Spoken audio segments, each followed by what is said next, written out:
Yeah. Once again, it's on. Back at you one more again. Real Kens TV. In the house like kitchen sinks. You know, I was going through my emails today. Real Kens TV at Yahoo. Real Kens TV at Yahoo. I do read my emails. And I had an individual, they asked me, they say, Real Kens, I was looking at one of your older videos in which you were speaking of the times in which you used to DoorDash. Do you still DoorDash? And if not, is there a particular reason? Because I was thinking about DoorDashing myself. Now, before I get into today's story, if you will, because I'm going to bless you all with two different stories, but yet relating to the same manner, if you will. I am the self-proclaimed Mr. 30 Minutes or Better, meaning that anytime I drop a story, it's guaranteed to be minimum of 30 minutes or better. So if you're on your way to work, you're at work, you don't feel like being there, as we so often don't. You're on your way home from work, you need to laugh, you need to cry. Perhaps you're trying to lay down and take a nap, or you're trying to go to sleep at night, depending on whatever time you view or listen to this video. Or you're just in the mood for a good old-fashioned true, keyword being true, penitentiary / life experience / life story. I am the channel for you, Real Kens TV. If you like your 8, 10, 12, 15-minute videos, absolutely nothing wrong with that whatsoever. But at Real Kens TV, it's 30 minutes or better. I will not cheat the people. With all that being said, there is a message. Actually, two messages, but they kind of coincide. So essentially, it's one message. Shout out to the truck drivers. Shout out to all the people delivering the medical supplies and whatever you may be delivering. Shout out to all the people working the 8-hour, 12-hour, 16-hour, 22 or 24-hour shifts or more. Or less. Real Kens, your videos, you just don't understand how much your videos help me get through my shift. I watch 2 or 3 of your videos and then boom, towards the end, my shift is over with. Salute to you. Because I understand. I work. So I definitely understand what this is about. Now, come on, Kens, man. You take too long. Get to the story. No, what you do is you start you a YouTube channel, or if you already have one, and as soon as you turn the camera on, you get directly to the story. So I like to interact. I like to mingle. I like to, even though this is not a live recording, if you will, I like to give my shout outs. I like to give my appreciation to the people that are helping me on my way up this rigorous road, if you will. YouTube, these YouTube streets is not easy, man. How many YouTube channels fail? A lot of YouTube channels just don't make it. So every opportunity, every chance that I get, which is every time I turn the camera on, I'm going to salute the people that are helping me essentially achieve my goals. So once again, salute. But to the viewer, I'm going to answer your question. I was DoorDashing. And this was probably, I want to say this was the last day that I ever DoorDashed. Y'all rock with me, man. Before I get, y'all rock with, let me know where you chiming in from. I'm in Lexington, Kentucky, man. Y'all rock with me.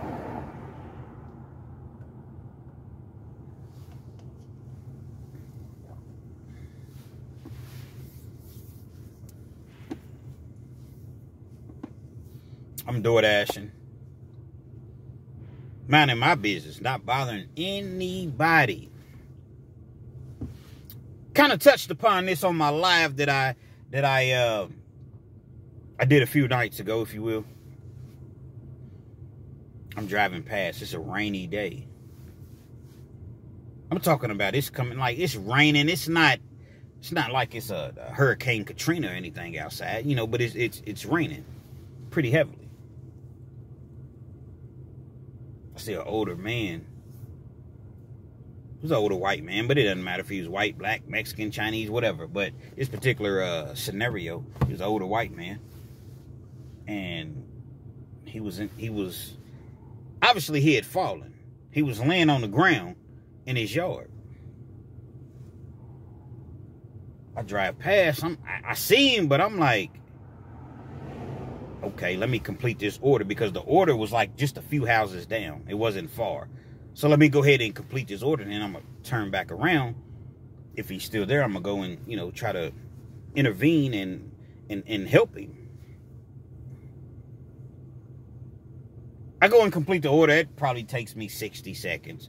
You know, I leave it on the porch, take the picture, take the picture, then, you know, do my due diligence with my with the app, because you have to show that you've completed the order and complete the, you know, just some DoorDash lingo. So turn around, come back up. He's still laying on the ground. The rain has started to fall a little bit harder. Wow, man. This gentleman had to have been 70, minimum of 70, probably 75. Sir, are you okay? Sir, are you okay? You know, I roll my window down. He's saying something, he's responding, but I can't really hear exactly, can't quite make out what he's saying. Put the car in the park, get out. I go over to him, I'm trying to help him up. This dude was a big dude. This dude had to have been every bit of about 6'3", 2, I don't know, man. I'm not very good with, I'm good with heights. I know that most people are 5'11". I'm very good with heights. Guesstimating, whatever you want to call it, a person's height. But weight, I'm not too good at. But I want to say he was every bit of 260. Like, he was just a big dude. But he wasn't a sloppy dude. Like, he used to play linebacker or something like that. I bet he used to play football back in the day, because he was just a big individual, like big bones. I'm trying to help him up off the ground.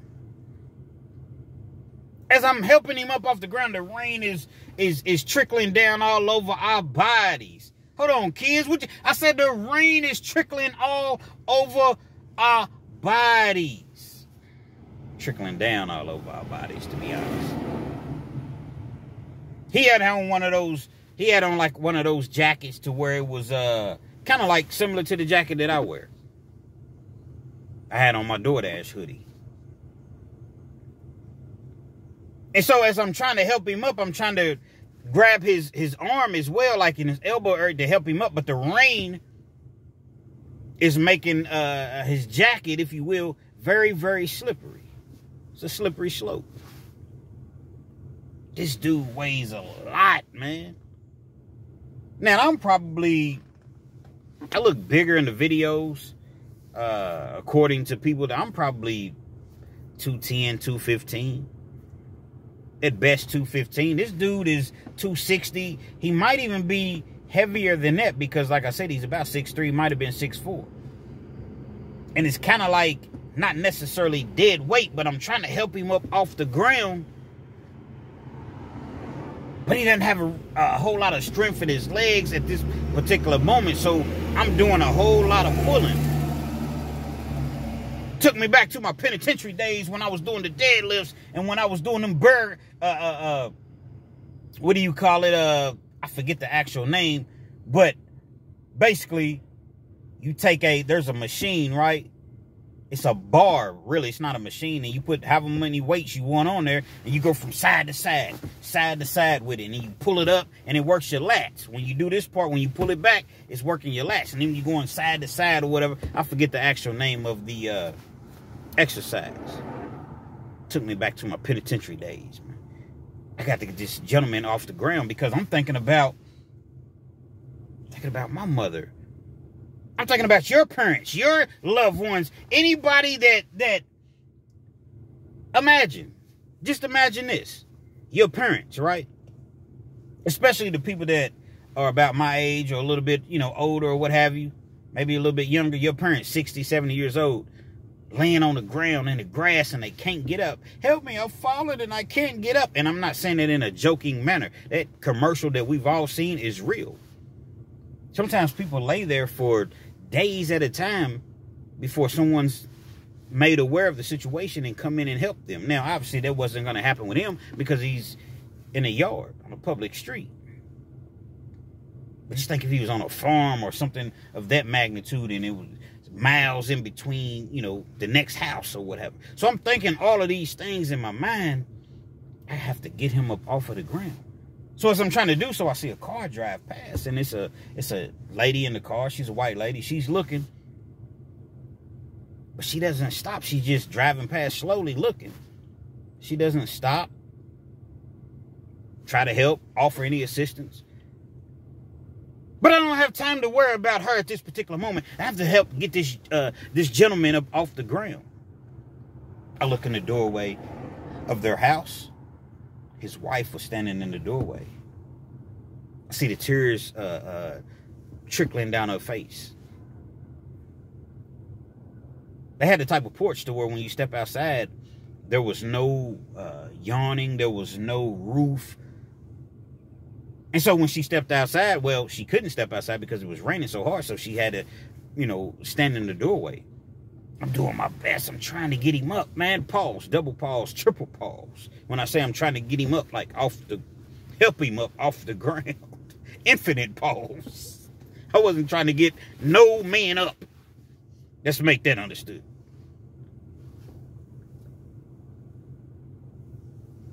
Y'all rock with me. Come on, kids. If you securing your manhood, you don't have to say pause. Listen, man. Once again, Real Kens TV, we say pause. If you don't like the pauses, don't watch. I want you to watch. Or you start your channel and you don't say pause. But at Real Kens TV, there are certain situations. Now, if you're not familiar with what pause means, just look it up in the Urban Dictionary. If you say something that's kind of suspect and you don't want anybody to take it in a different manner, you just say pause. So when I say I was trying to get him up, I had to let everybody know that I was trying to help him off the ground. Nevertheless, I'm helping him up off the ground. Every time he was like on his knee, on one knee. So he's like, okay, hold on. He was out of breath. Okay, sir, just take your time. So I'm trying to help him up. And I finally get him, you know, all the way on both feet. Obviously, he was drained at that point. It took a whole lot of energy for him to stand up. Remember, I said he was laying on his back initially. He's on his feet. I ain't number 5'11". He's 6'3", 6'4". I'm not 5'11". I'm probably 5'9". So he has his arm around my, you know, around my shoulder and around my neck. So what, you know, like, you know how when your partner's drunk and you got to carry him out of the club, yeah, one of those type things. So I'm trying to walk him to the porch, to the house, so that he's out of the rain. The lady comes back around that I told you, that the mysterious lady, she comes back around as I'm walking him. We are already almost to the door. She jumps out of the car. She has like her hospital scrubs on. White lady. She was probably, if I had to guess, maybe 32, 33. A little blonde. Probably weighed 130 pounds. Oh my God. And she was saying his name. I don't remember the name. Oh my God, Mr. Johnson, are you okay? I seen you was on the ground. And well, evidently, she used to be somewhat of a caregiver, if you will, for Mr. Johnson. So the same individual that drove past the first time, and then 10 minutes later, because that's about how long it took me to help assist him get off the ground and into the home, into the house. Now she decides to come back. So I'm helping Mr. Johnson. Now she wants to come over and help. We already to the porch at this point. I already got him. The wife, oh, thank you. I appreciate you so much. I could see the tears. I could see that she was terrified. I could see the love. They probably been married for 40, 50 years or longer. As all this is transpiring, next thing you know, the police come. You see the ambulance, the fire truck, the police. Everybody shows up. Fireland security, Donald Trump, everybody shows up.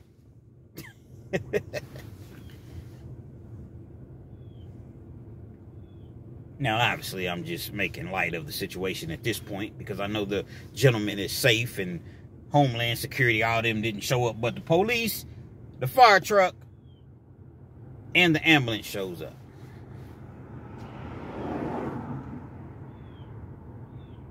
Police called me to the side. I'm talking to the police. You know, everything's cool, calm, collective, what have you. This lady that drove past, the former caregiver, had called the police and said that it's a black man. There's a black man that I believe has assaulted an elderly person. We need someone out here ASAP.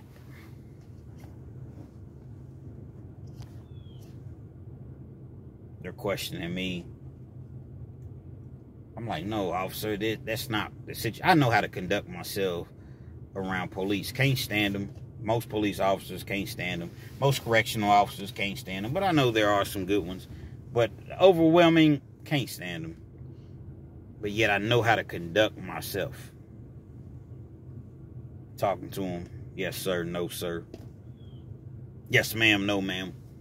In my mind, I'm like, dick sucker. Excuse my French, but hey, it's Real Kids TV and we got to keep it real. But in my mind, that's what I'm thinking. But at the same time, I can't beat you. I can't beat you all. So I have to play check. I have to play chess. Can't play checkers. Got to play chess.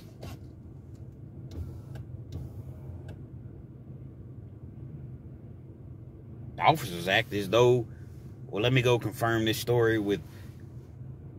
So now I'm in a situation in which I'm having to prove myself. And all I was doing was trying to help an individual, an elderly person. Anybody. But especially an elderly person. When you want someone to help your mother, she's 70, 60, 50, whatever. And she's falling and she couldn't get up. Your father. Whoever, you're a kid.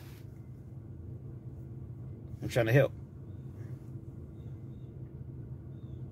They go and confirm, you know, they're talking to the lady. Then I see them talking to the wife, and I'm looking at the wife, and she's no. Like I can't hear her, but I can kind of, you know, read her lips, read her demeanor. No. That young man, he helped, and my husband, and then the husband, they had already put him on the bed, and they was taking him to the, you know, to the hospital or what have you. Had the little oxygen mask on or whatever. So the wife was telling the police officers that I didn't even do anything. So the officer comes back. Luckily, I had some cool officers. Well, Mr. Ken, your story checks out. Turns out you were telling the truth, and we're going to allow you to go. We're going to allow you to go on your way. I appreciate the service that you did for the community, for this individual, his family. Is very appreciative. And that was nice of them, because typically they'll just give you your ID back. All right, don't even say enjoy your day. Now, not all officers. But that was just a situation to where it was wild and it was crazy. Outdoor dashing. Now, I didn't have anything specifically to do with door dashing, but it happened while I was door dashing. I ended up stopping back a couple weeks later. And I was a little apprehensive about it. But I wanted to see what happened, make sure that the gentleman was okay. I stopped by about 2 weeks later. And he remembered me. He was home. He was healthy. I didn't really ask too many details or what have you. But he was good, man. His wife, she was happy. Matter of fact, he had been in the backyard working, and she was like, I tried to tell him, you know, Mr. Johnson. She didn't call him Mr. Johnson, but I tried to tell him, take it easy. You don't want to do too much. And it was crazy because when I stopped by, he had like 2 kids that were there. And I guess I just stopped by at the right time. I guess, I don't know. And they were cooking, and man, they insisted that I eat. I love to eat. So I ate. Fellowship, man, we prayed. Getting a little emotional, man. You know, I'm kind of emotional when it comes to, you know, when it comes to the kids, man, and the elderly, because I'm thinking about my mother. My father's deceased, passed away when I was in the penitentiary, but I'm thinking about the love that I would want and appreciate someone showing my own mother, you know. And I ate with him, and it was a blessing, you know. Let them tell it I saved his life. I didn't save his life. I didn't save anybody's life, you know. I definitely didn't. I assisted him, but his higher power saved his life. Wasn't time for him to be gone yet. But nevertheless, that's how that situation played out. Now, I got a little ahead of myself when I said a couple weeks later, because once this whole situation ended, I continued to DoorDash. See, when I DoorDash, some people will go out for 3, 4, 5 hours, excuse me. And then, boom, they're done. Absolutely nothing wrong with that. They may get off their first job and then go DoorDash for, like I said, 3, 4, 5 hours. You got some people that's all they do. They DoorDash all day long. And you got some people that's just do enough just to get by. Whatever the situation, the scenario may be, if it works for you, who am I to say anything about it? I don't judge anybody. Who am I to judge? I'm a 3-time loser, penitentiary, man.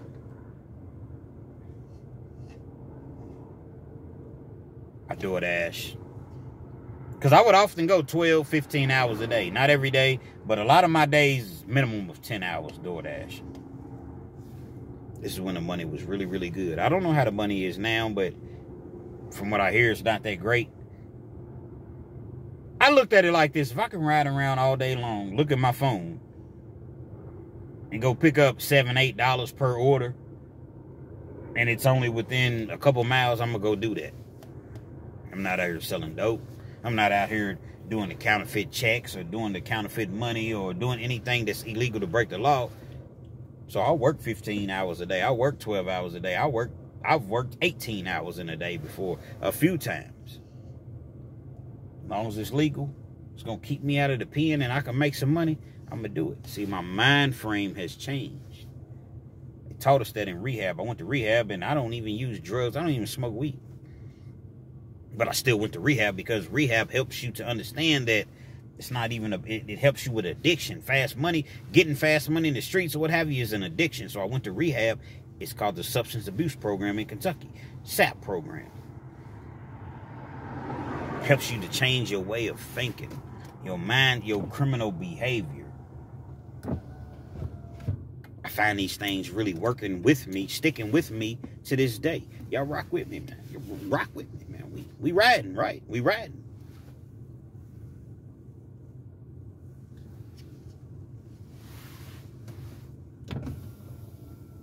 A couple hours later, 2, 3 hours later, continue to DoorDash, as I previously mentioned.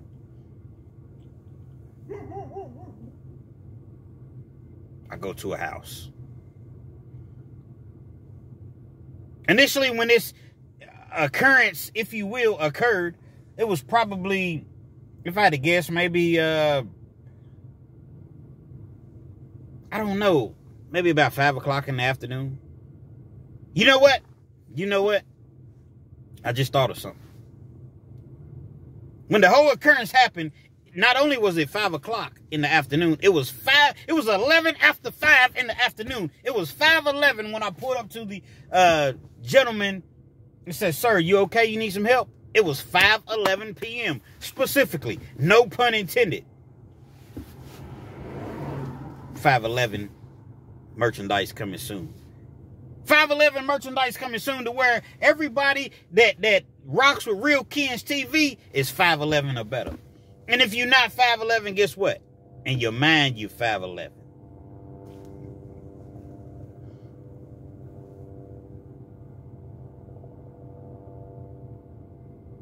Second occurrence, second situation of the day occurs. I'm on cloud now. I'm feeling really, really good about myself. It's always within me. It's always, I love to help people. Give homeless people money, food. Not to try to brag or anything like that. I'm painting a picture for you all to know. Like, my personality, I love to help people. If I can help, man, if I won the lottery or came up on millions of dollars, you know, my, I guess, greatest gratification, if you will, would be is helping people, man. Because I want to help people to, even if it's with words, even if it's with money, if it's with me showing, whatever the case may be, you never know what you can say to a person and share with the person that'll get their life back on track. So I love to help people. No joke. I pull up to the house.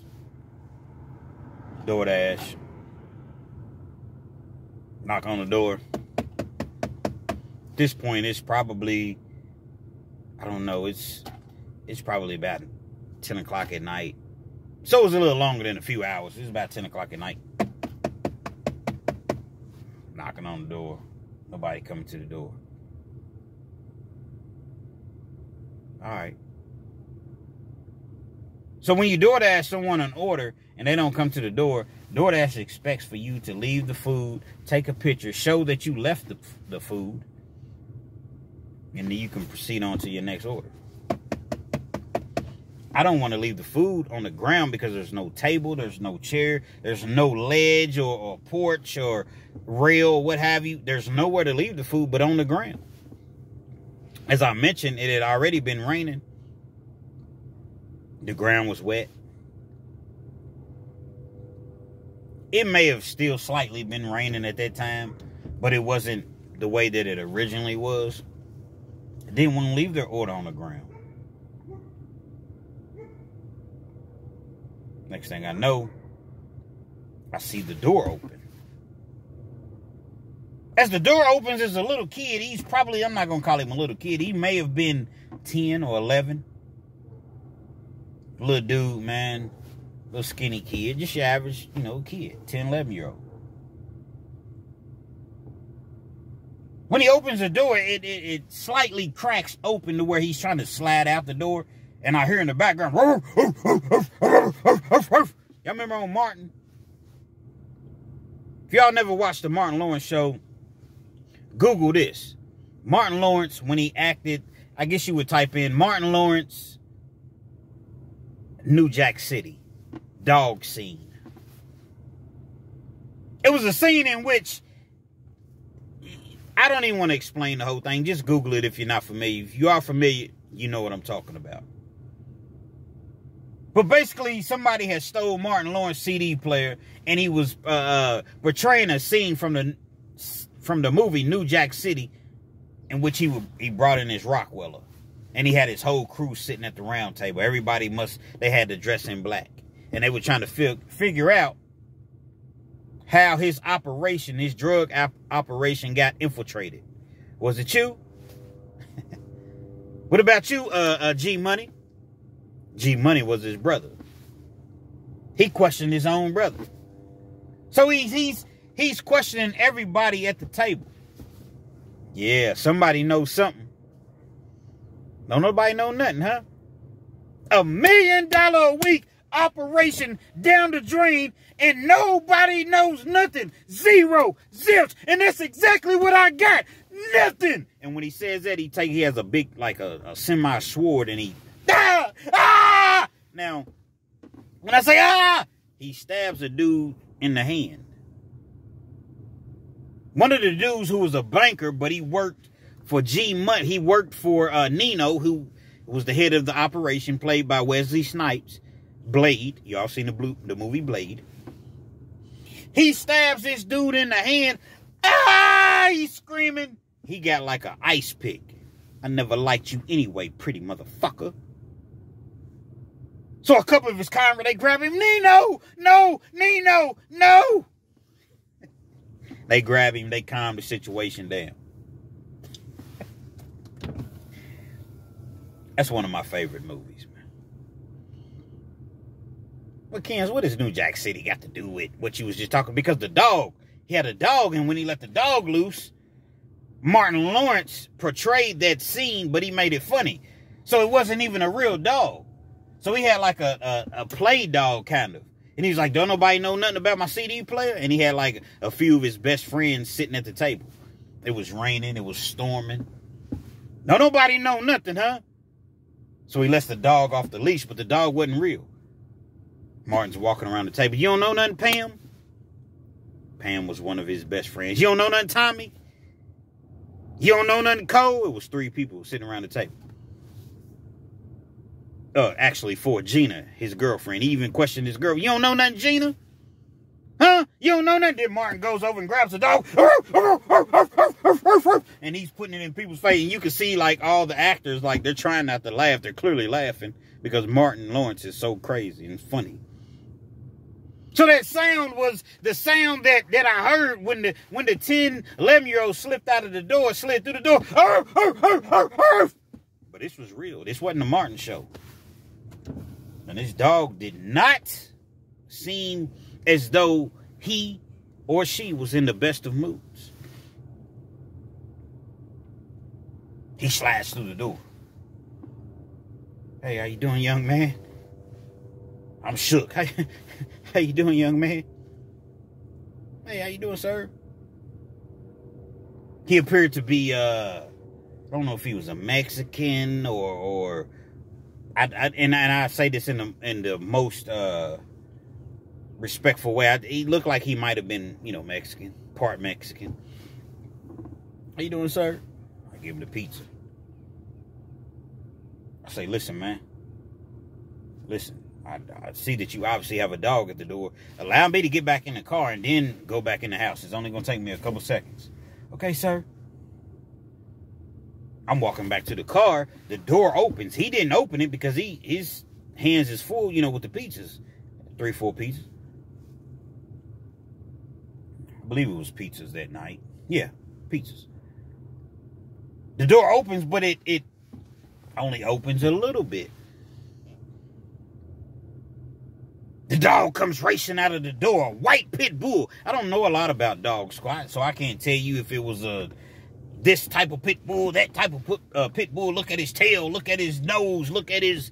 Man, I don't know nothing about none of that because I've never really been a big pet lover. No disrespect. I don't hate pets. I just never really had a pet. Put it that way. I never really had a dog coming up. A dog? My mama look at me. A dog? Are you crazy? I never had a pet. I like pets. I like dogs, but I'm not a... Come here, I don't interact with animals in that manner. I'm close to my car, but this dog comes out racing, man. Like it's the NASCAR Indy 500. He's coming at me, he's growling. I got my bag in my hand. DoorDash gives you a bag where you put the food in or whatever. So it's like a pizza bag. I got the bag. The dog runs up, jumps on me. Because I had turned around once. You hear a dog coming at you. It's not the first time I've been attacked by a dog. Y'all rock with me. Let me know in the comments if y'all ever been attacked by a dog. This dog was vicious, man.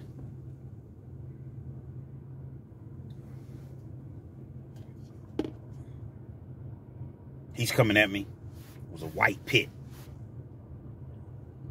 He jumps up. I hear his teeth. This is all I hear. But I got the bag, the DoorDash bag, and I'm kind of holding the dog off like I'm He's biting and he's trying to bite me, but I got the bag. So he's biting into the bag.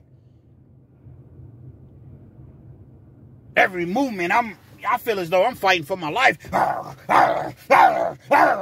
Just like on the Martin show. Respectfully. The son is coming over. He's trying to grab the dog. He has a collar on him. He's grabbing the dog, so it's giving me a little relief because he's grabbing the dog. The problem is the dog, the son wasn't strong enough to control this dog, this pit.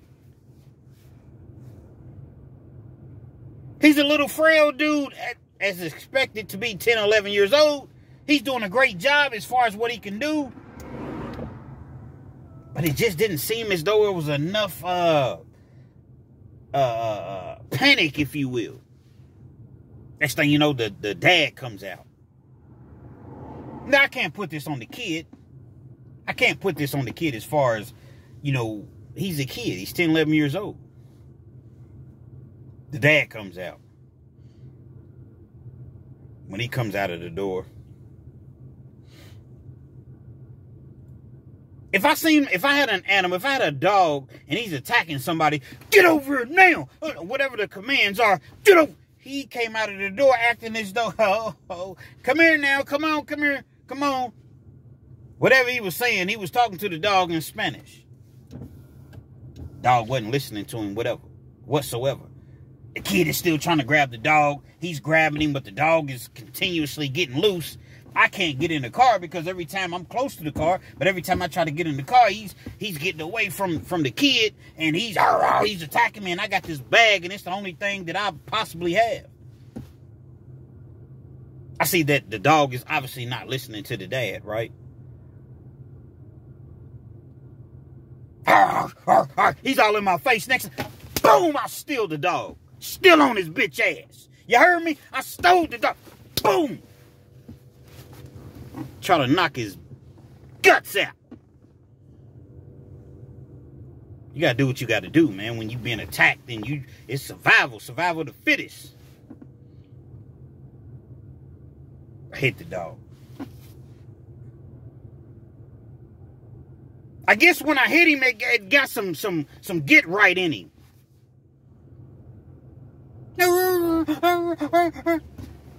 Backed up off me. Yeah, what's up? What's up? Now I'm talking crazy to a pet. Yeah, what's up? You want some more? I got a lot of more. Y'all remember Mr. T and Rocky? It was Mr. T, but he played, what was his name? Glubber Lane. And he's fighting Rocky, and he's beating the brakes off Rocky. And Rocky's thinking about Mick. Mick was his trainer. Y'all remember when Rocky was fighting in one of the early Rockies, and Rocky was getting busted up, and Mick, kid, we gotta stop the fight. Kid, you can't see out of your eye. Both of his eyes was messed around. He couldn't see anything. He's sitting on the bench. No, kid, we gotta stop the fight. And Rocky, no, Mick, don't stop the, cut me, Mick, cut me. Meaning that take a razor blade, cut him, and the blood or whatever the trainers do, put the Vaseline in, so now he can see, cut me, Mick. Hey, man, y'all mind me not, man. Rock with me. We having fun. We have fun on Real Kens TV. Cut me, Mick.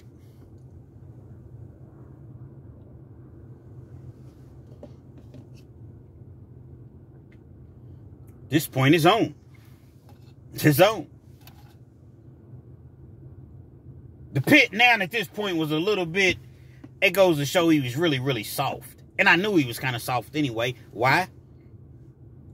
Man, it's a pit bull. They strong, man. He could have really, really effed me up if he wanted to. I don't necessarily want to say that was his way of playing, because if it's how he plays, you don't play like that.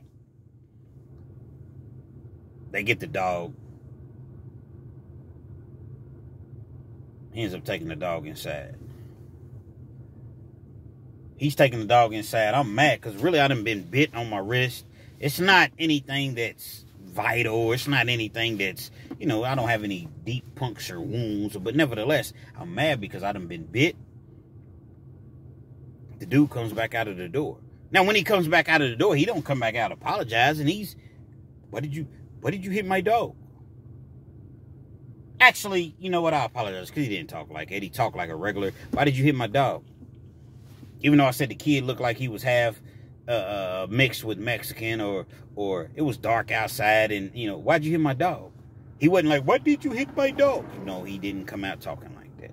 Yo, Holmes, why did you hit my dog? He did nothing to you. It wasn't nothing like that. I said, why did I hit your dog? Did you see this? Do you see that your dog attacked me? He's making it as though it was my fault, like I did something wrong. I never understood this people. Let me suggest something to you. Because I'll say this first and then I'll say what I was going to say. If you're ordering DoorDash or any sort of food services, delivery, you know that delivery drivers we are allowed to protect ourselves, right? You got bear spray, you got dog spray, you got knives, you got firearms, whatever it takes to protect. You know that, right? And so the goal is not to hurt anybody, but the goal is to make it home to our families just as well, just like anybody else. If you know you ordered something and you having a dog that's, you know, about that action, that's batting, rowdy, is ready to do whatever, man, put him or her up in a room. Don't come to the door, oh, my dog, I'm sorry, and your dog runs, arr, arr, arr. Man, you knew that you ordered a pizza. Your pet could potentially be in danger. Just think if I had a firearm on me. I felt as though my life was in danger. This pit was not joking. Oftentimes, the majority of the time, I won't say all the time, a pet is part of the family. Later on, you don't want to hear, well, you didn't have to do anything. Because I think people live in their own mind space and they have illusions in their mind. I understand this was a family member, but this person was just protecting themselves. Put the pet up. Especially if you know he's an attack dog or she's an attack dog. Why would you have this dog just running around? So that's essentially what I'm saying to this individual. Like, bro, like, this dog attacked me, man. Now, it was a little loud. I was mad. For some reason, he was mad. And I got to looking at him. And looking at him. And I still look familiar. And perhaps I look familiar to him. It clicked into my mind 15, 20 seconds later, 30 seconds later, 45, 50 seconds, 2, 3 minutes, 6 minutes later.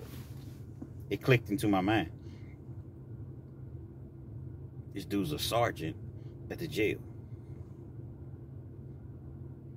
I don't know if he was still a sergeant at this particular time, but during my incarceration, which had been, I don't know, 7, 8 years prior, he was a sergeant. Dude just walked around, never said anything. He was nasty. Now, the reason I say he was nasty is because he was not for the inmates whatsoever. And he walked around, never said anything. You never even heard him talk. He would come to work with his uniform all creased, with his black boots all shiny, and he would just walk around with his hands behind his back and just walk around. Never said anything. But you knew he was a nasty SOB.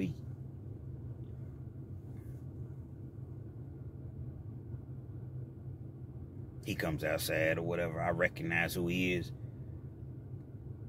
I don't know if he quite recognizes who I am, because think about it. If you a correctional officer, sergeant, captain, whatever, the higher up, the less inmates you're going to see. Lieutenants, captains, you're not going to see everybody. And it wasn't as though I frequented the county like that, the county jail.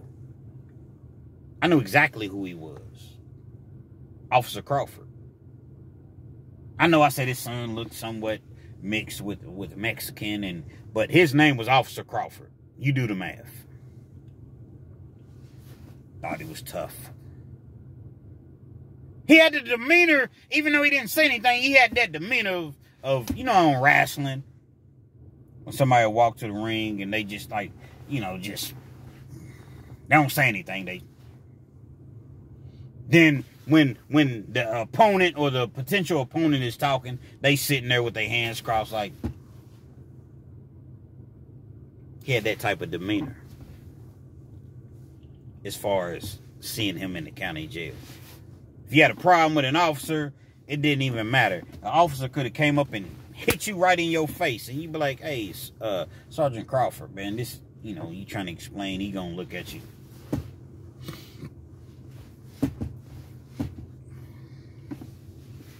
One of those type, that part. Rock with me.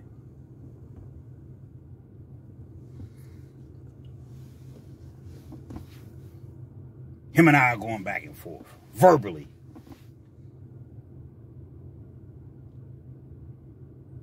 Even though this is taking minutes for me to tell you all this story, at the time, this is seconds. This is, you know, live in action, man.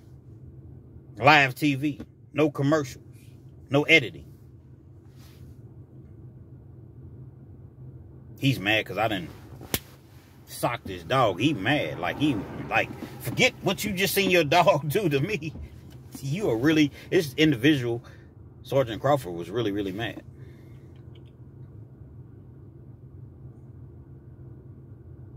We're talking, there's distance between us. He runs up. Now, when I say he runs up, he doesn't literally run, but he's walking up towards me in an aggressive, but he pulls his badge, he pulls his wallet out.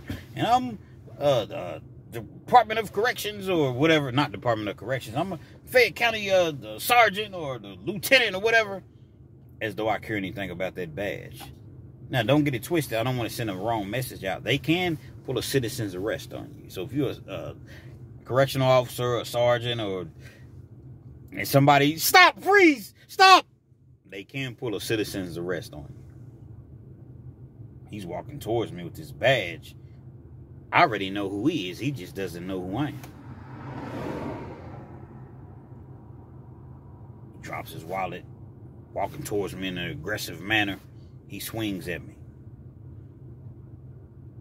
Now, to paint the picture a little better for you all, Sergeant Crawford, at the time, which I presumed him to be a sergeant, ended up being a lieutenant at this particular time. But at the time, I'm remembering exactly who he is.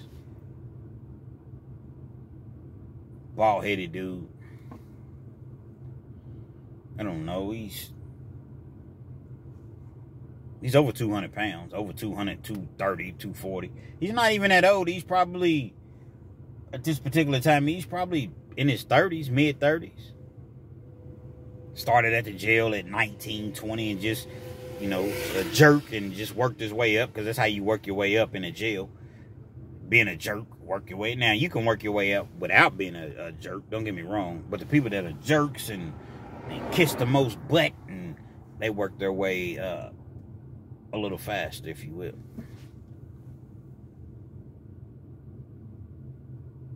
This dude, man, I remember him in the county jail. He just was a jerk, man.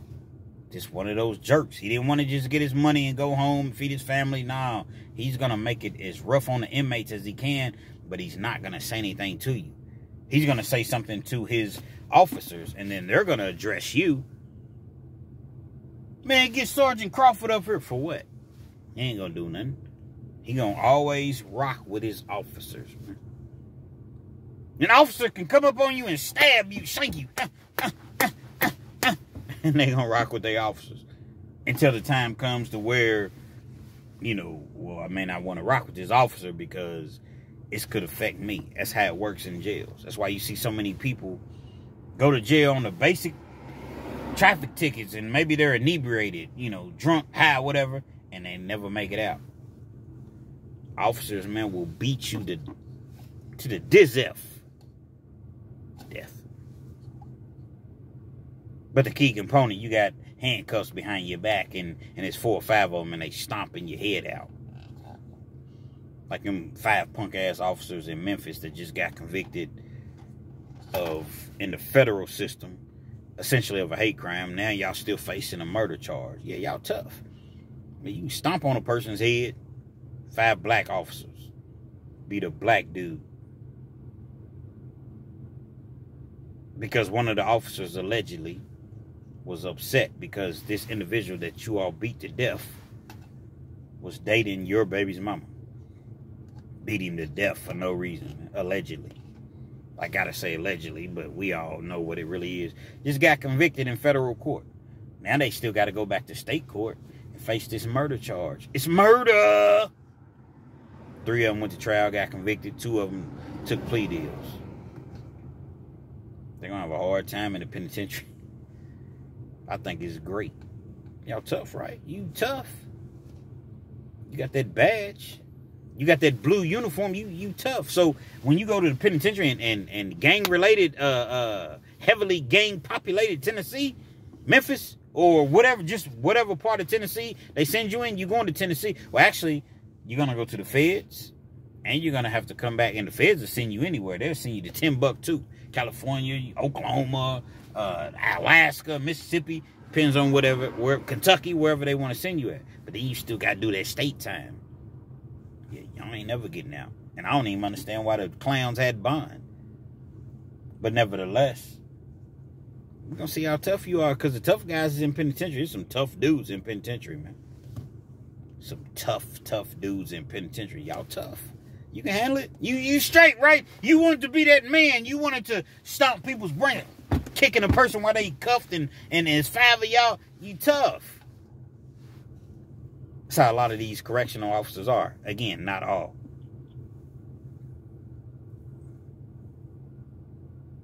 He's running up. He swings at me. All I'm doing is painting a picture for you all. He swings at me. I sidestep him. I sidestep him to the right. One thing about me, I grew up fighting. Fought in the pen, fought in the streets, I done been whooped several times. So let's not get it misconstrued. Let's not get it twisted. I done won my fair share, but I done definitely lost my fair share. Sidestepped him. Bam! See, the thing about fighting is this, man. When you fight and you think that you just gonna knock a person out, it's about distance, man.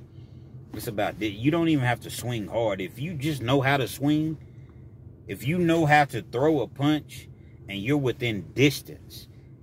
Think about it. If you fighting a person that's 6'6" and you 5'11", then you can't hit him from way back here. You have to figure out a way to get inside. And that's what made Mike Tyson so effective, right? So once you get inside, it doesn't take much if you can land it on the button. So that's always been my philosophy, if you will. Like I said, man, I done got split a few times. Several times, more than a few times.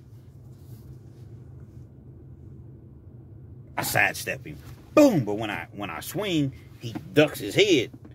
He's fighting, but he's not fighting like he's fighting with his, his head down. So I hit his head. Bam! But when I hit him, I hit the top of his head. He got, ball hit. Hurts. I don't break my hand or anything, but that hurts.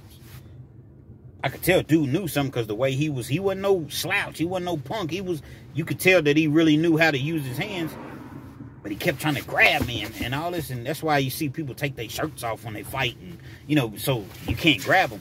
He kept trying to grab me. And every time he grabbed me, I'm stealing on him. I'm swinging. But I'm not getting the full effect. He's not feeling the full effect of the punch because he's grabbing on me. So I can't really, I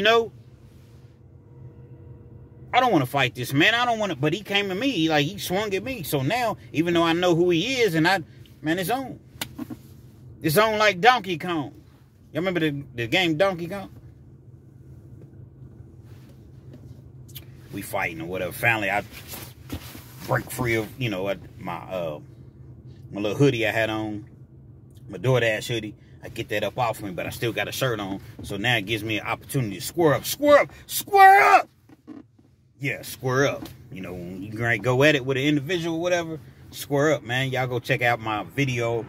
I think it's titled Square Up, and it's talking about an individual that got into it with another individual, and he beat the brakes off of him, and he just kept hollering, square up, square up, square up. Boom, boom, boom. Oh, now I got range, I got distance. Now I can work, I can dance. I'm going to show you, by God. I'm going to show you. He takes off running in the house. You know what that means? I already know he's a correctional officer. He don't know that. I know. Well, actually, he does know because he showed his badge. Runs into the house. I don't know why he didn't have that thing on him anyway. They encourage correctional officers. I want you all to know this. I want you all to know something. A lot of times you think that you will see a correctional officer in the public and man, let that go, man. Whatever happened in jail, man, let that go. Do not run up on these people. Don't approach them. Don't say nothing to them. Don't give them any sort of intimidating looks or anything of that magnitude. It's over with. You out, you free, you with your family, go on. They encourage them to not only carry, but to go and hit the gun range and to learn how to use these. Understand that now. So when you running up on somebody, understand that they may be a gorilla. They may just be a gorilla just in general. They just work at the jail and they're a jerk. Understand that. Understand that. It's justified. If they do something to you, I just want you all to realize that. I know what that means when he's running inside. It's crazy because simultaneously as he's running inside, whoop, whoop, see the police pull up. 5 or 6 officers, all in the same day. It's my second occurrence, if you will, with the police. They pull up. They grab me. They don't grab me, but they, you know, hey, sir, you know, kind of pull me to the side. They're not physically pulling me to the side, but come with us, talk to us. Dude evidently sees all the lights, all the commotions. You got neighbors outside, things of that nature. It's late now. It's late. He comes outside, you see him. I can see everything that's going on. I'm over here talking to 3 or 4 officers. And then you got officers that's over here talking to him. And obviously I know what he's saying. Trying to blame it on me. Officer comes back. Well, he said that, you know, you said something to his son. And then he came outside and had a problem with the way that you was talking to his son, and the DoorDash caught it on, no, not the DoorDash, but the Ring doorbell caught it on camera. It may not have been Ring, but whatever his security system was. I'm like, officer, that's not the case. I was delivering his pizza, you know, his DoorDash order, which happened to be a pizza, and I just told him what I told you all. And the officer, he's sitting there acting as though he's listening to what I'm saying, but in his mind, I don't know what he's thinking. They going back and forth talking to the individual. It looked as though I was losing. It looked as though that I was going to jail. Next thing you know, you seen a neighbor come out. You seen 2 neighbors come out. They was already out, but they walked over to the scene. Officer, can I talk to you? One was a black family. The other one was a white neighbor. They tell the police officers. Now, I don't hear what they say, you know, initially, but I learned of what they said. That man was defending himself. That man was not the aggressor. That man was attacked by a dog, and the whole thing that I just told you all, they ran down to the officers. Had no choice but to let me go. Salute, shout out to the neighbors. It was like I said, it was a black family, and then it was one light white lady that came forth and told the truth, the whole truth, but nothing but the truth. To the neighbors, or to the police rather, not the neighbors. They were the neighbors. They told the police exactly what happened. And even through all of that, it was still a whole lot of red tape. It was still a whole lot of, you know, show me your insurance, your license, you run a check, make sure you don't have no warrants. Why did you this? Why didn't you do that? Do you mind if we search the vehicle? Do you have any weapons? It was still a whole lot of that. But at the end of the day, I was able to drive off, make it home. And I said, man, I haven't DoorDash since. Not to say that that was a DoorDash. It could happen with what I do now. I'm just simply saying, understand the situation, the circumstances that you're in when you're in them. When you're going through these circumstances. Here it was, I was trying to help an individual, an elderly person. The police was called on me. Then in the same day, I get attacked by a vicious Pitbull. It's not like it was Dan and Ann. Y'all ever seen that movie or read that book where the red fern grows? Y'all go check it out. It's not like it was Stan and Dan. Those are two hounds that they had in the movie. And go check it out. Loving pets and dogs and things of that nature. No. This is a dog that jumped up on me. I'm trying to do whatever I can do to save myself, to save my life. But once again, them blue and red lights, it's hard to get around them, man. If it wasn't for those neighbors, I probably would have gone to jail. Because a lot of correctional officers, again, a lot, not all, they wanted to be police officers. So they act as though they put a badge out and they act as though they're really police when they're speaking with the police. You're not the police, bro. You're not the police. You're a form of the police, but you're not the police. And they all kind of just sit around and laugh and kick it and, you know, coincide, if you will. But, man, thank goodness for those neighbors that was out there to tell the truth of what really, really happened, man. Sergeant Campbell steals my rewind. He wasn't doing that at first, and I know he stole it. I don't care how big his platform is, so guess what? Curl for your circle, man, because your circle just might hurt you. Real Kens TV. Hopefully you liked the video. Feel free to comment. Definitely share. Subscribe to the channel. If you're not already subscribed, then be sure to hit that post notification. So anytime I bring you this action and this heat, you're amongst the first to receive. Yeah, man. Yeah, I whooped him. Yeah, first time, only time I whooped a correctional officer. Took a look at him. Took a serious look at him. But I was totally justified because he came at me. Sergeant, lieutenant, whatever he was. Put these hands on him, man. Put these hands on him. Real Kens TV.